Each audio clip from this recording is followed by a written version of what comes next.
የባለስልጣን ልጆች በውጭ በተንደላቀቀ ኑሮ ትምህርታቸውን ይማራሉ፣ ይዝናናሉ። ነገር ግን ደግሞ ደሃው የትግራይ ወጣት ምስኪን በግዳጅ ህይወቱን እያጣ እንዳለ በክልላችን አንዳንድ አካባቢዎች ዞኖች ሸኔ ከፍተኛ ውድመት እያደረሰች ነው። አንዳንድ አካላት ይህንን የመምህራን ፍትሃዊ የመብት ጥያቄ በመጠቀም የትምህርት ስርዓቱን ለማወክና ሀገርን ለመመጥበጥ ጠባብ የፖለቲካ ዓላማ ለማዋል እየተንቀሳቀሱ ይገኛሉ።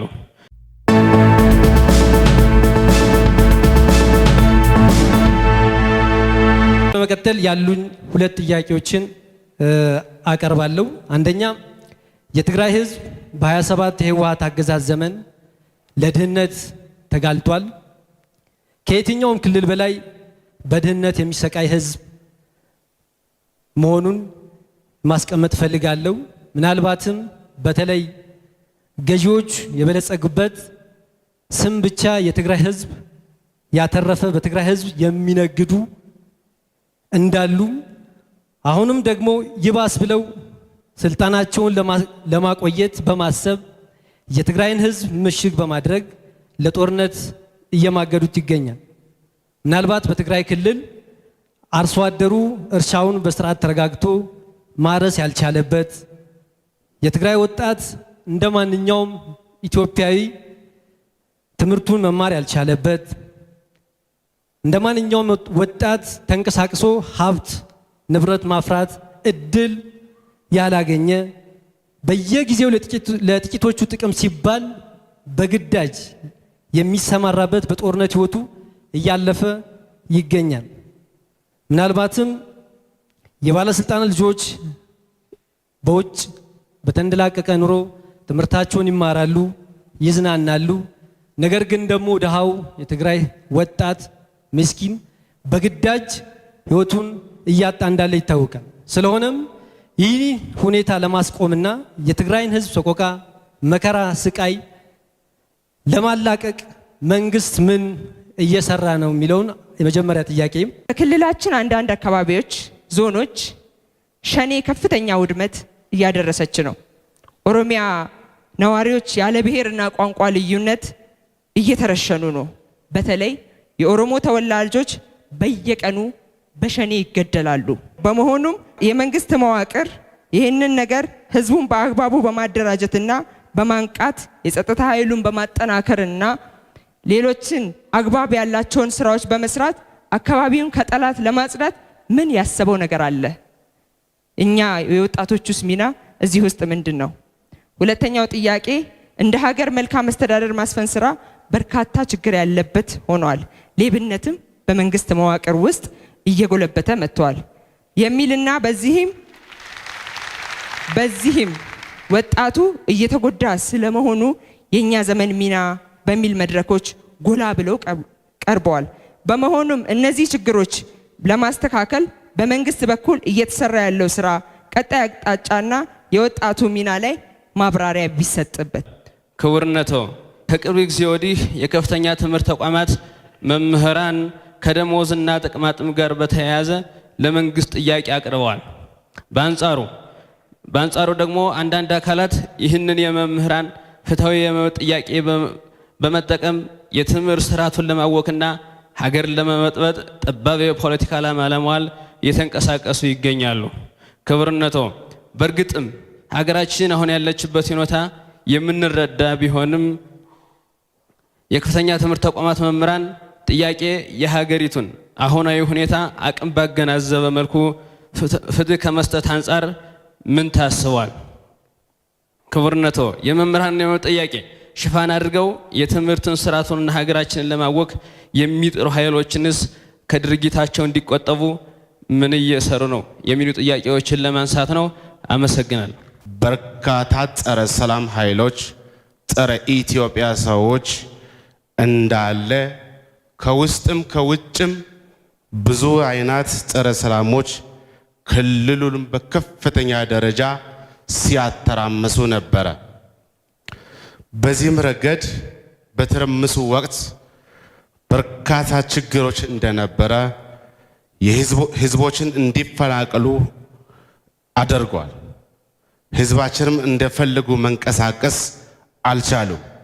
ለአብነት ያህል ከአሶሳ ወደ አዲስ አበባ መንቀሳቀስ አይችሉም። ከማሺ ወደ አሶሳ ለመሄድ አይችሉም። ከመተከል ዞን ወደ አማራ ክልል መንቀሳቀስ አይችሉም። ከመተከል ዞን ወደ አሶሳ መንቀሳቀስ አይችሉም። እንደዚህ መሰል ጉዳዮች ነበሩ። እንዲሁም በርካታ ህዝቦችን እንዲፈናቀልም አድርጓል። ህዝብ ህይወትም እንዲሞትም አድርጓል ማለት ነው።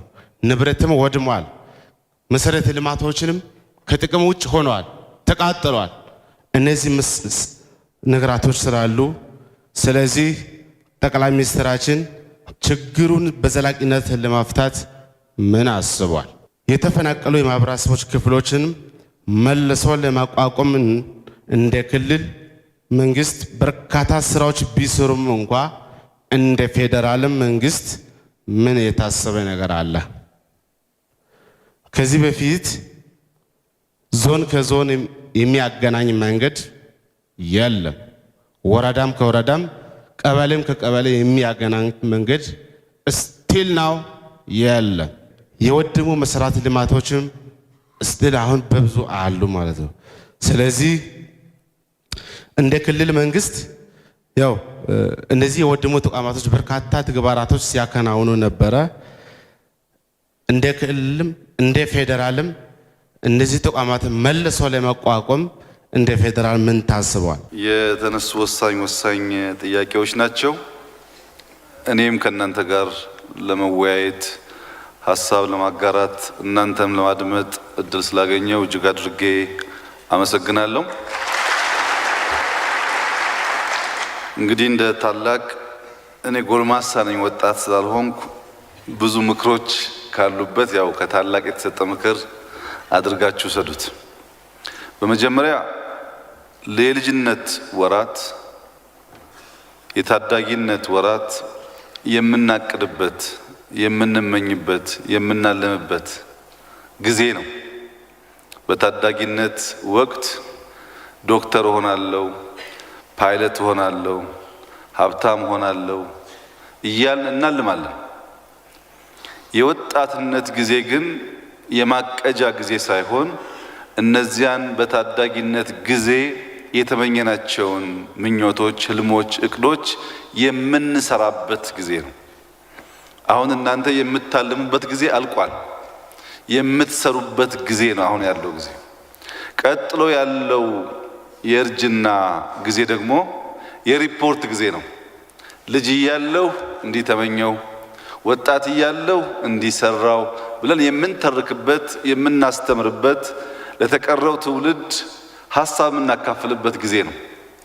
የመጀመሪያው እዚህ ላላችሁና ለኢትዮጵያ ወጣቶች በሙሉ መምከር የምፈልገው ኢትዮጵያ ውስጥ ልጅ እያሉም የሚያልሙ፣ ወጣት እያሉም የሚያልሙ፣ አሁን በስተርጅናም የሚያልሙ ሰዎች ብዙ ናቸው።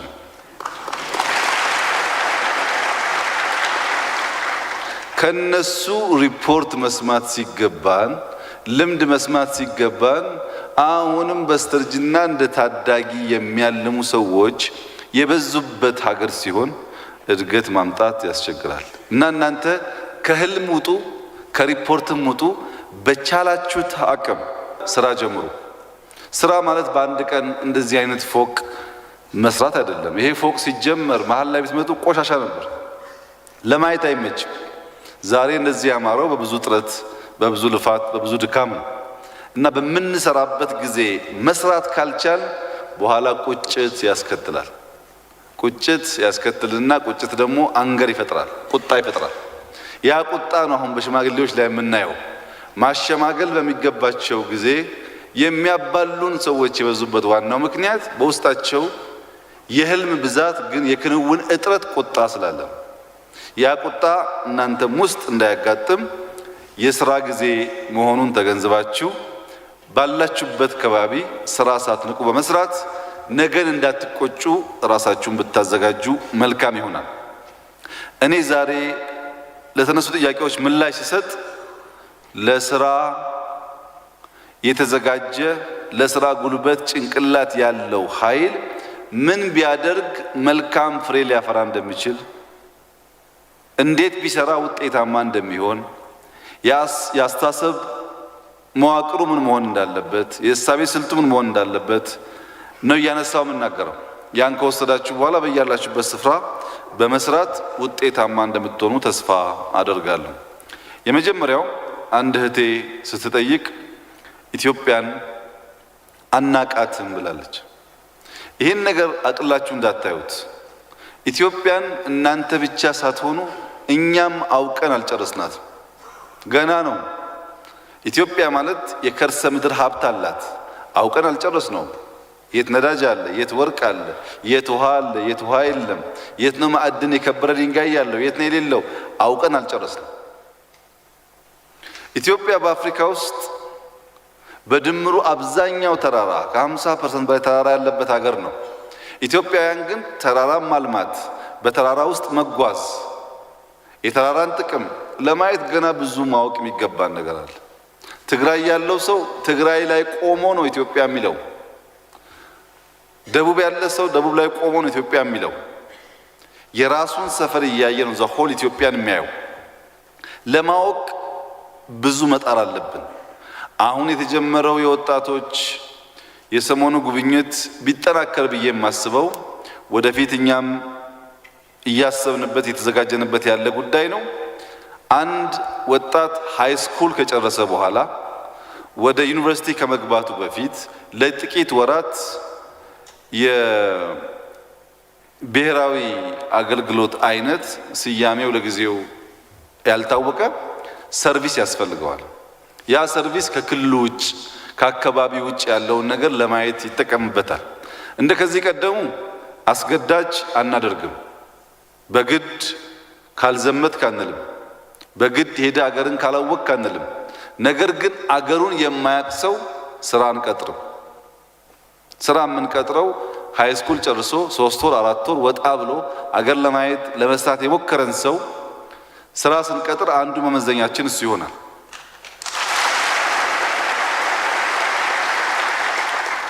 ሁሉም ወጣት ወደ እንደዛ አይነት ጉዳይ ቢገባ ልናስተናግደው ምንቸገር ይሆናል ከቁጥሩ ብዛት የተነሳ።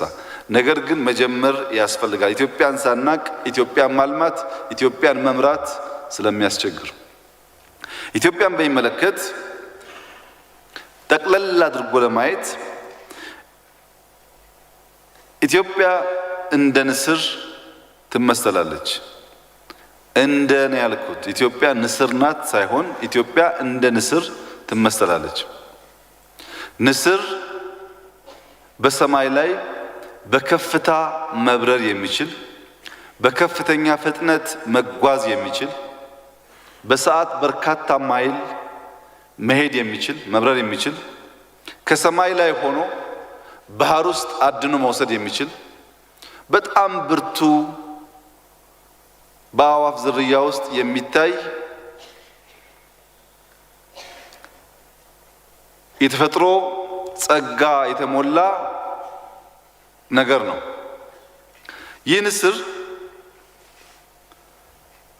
ምንም እንኳን ፈጥኖ የሚበር ቢሆን፣ ምንም እንኳን የፈለገውን አድኖ መያዝ የሚችል ቢሆን፣ ግማሽ የመኖሪያ ዘመኑን ሲጨርስ ይደክማል። ተፈጥሮ ለሁሉም ነገር በሙስሊም የውመል ቂያማ በክርስትና የመጨረሻው ዘመን እንደሚባለው ተፈጥሮ ሙሉ አርጎ ጀምሮ የሚጨርስ የለም። የሆነ ቦታ ላይ ያበቃል፣ ይሞታል። እንስሳት ይሞታሉ፣ ዛፎች ይሞታሉ፣ ሰዎች ይሞታሉ። ቋሚ ኢተርናል የሚባል ነገር የለም። ነገር ግን በተሰጠው የመኖር ጊዜ ውስጥ መሃል ላይ አጋማሽ ላይ 35 ዓመት አካባቢ ላይ 3 ዋና ዋና ነገሮች ይደክሙበታል። እነዚያን 3 ነገሮች ሲያጣ ንስር ቅድም እንዳልኩት ፈጥኖ አይበርም፣ የፈለገውን አድኖ አይዝም፣ የፈለገበት ቆንጥጦ መያዝ ይቸገራል። አንደኛ የሚደክመው የሚበርበት ክንፉ ነው። ክንፉ ስለሚዳከም እንዳሻው ከዝናብም በላይ ከሰማይም በላይ ከፍ ብሎ መብረር ይቸገራል። ሁለተኛ የሚያረጅበት መመገቢያ ወይም ማንቁር የሚባለው አፉ ይጣመማል።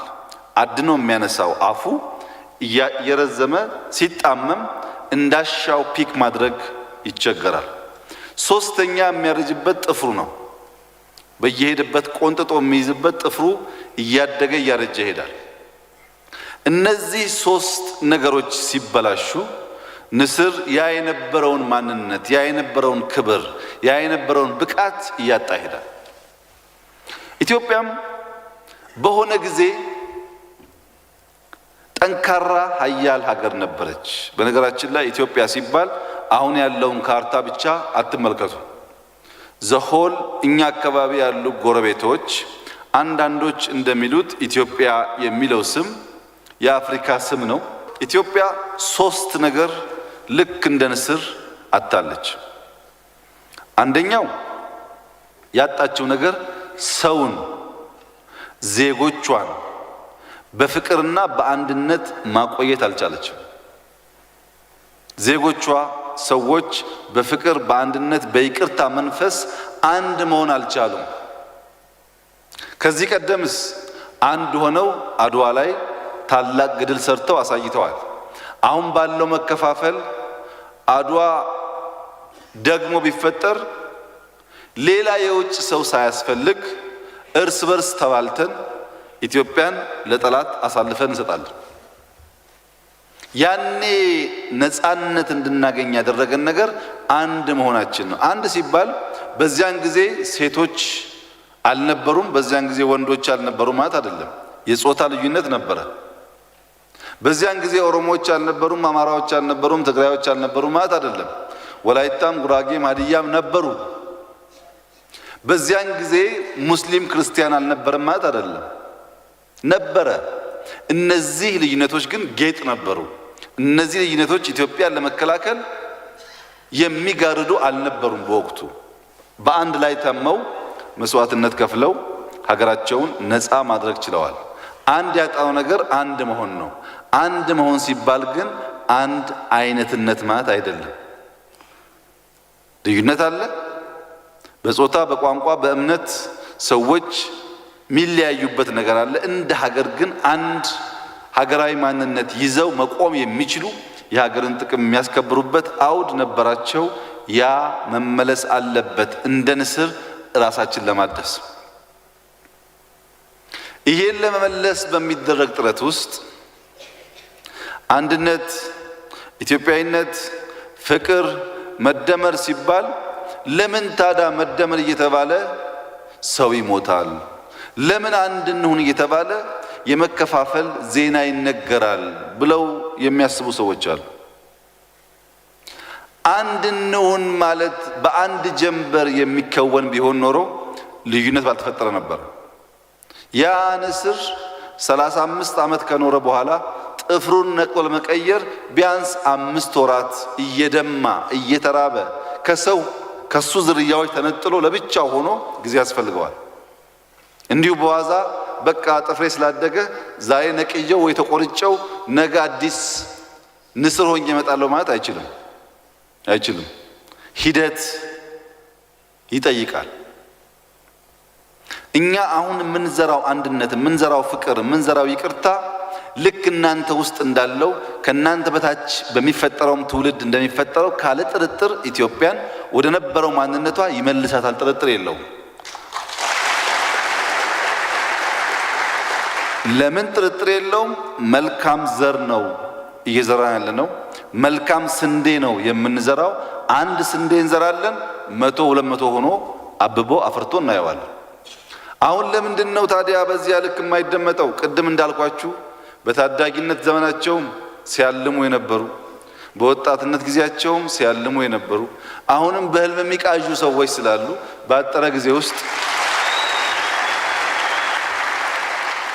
አልተመለሰም፣ ግን ይመለሳል በጊዜ ውስጥ። ሁለተኛው ኢትዮጵያ ሚስ ያደረገችው ነገር የተፈጥሮ ሀብቷን፣ ተፈጥሮ የሰጣትን አውድ ተገንዝባ መጠበቅ አለመቻል። በዓለም ላይ እንደኛ ፍሬሽ ውሃ፣ ጅረቶች፣ ዝናብ፣ በከፍተኛ ደረጃ ከርሰ ምድር ውሃ ሀብት ያላቸው ሀገራት ብዙ አይደሉም። ብዙዎቹ ውሃ የላቸው። ያ ሁሉ ውሃ ተጥሎ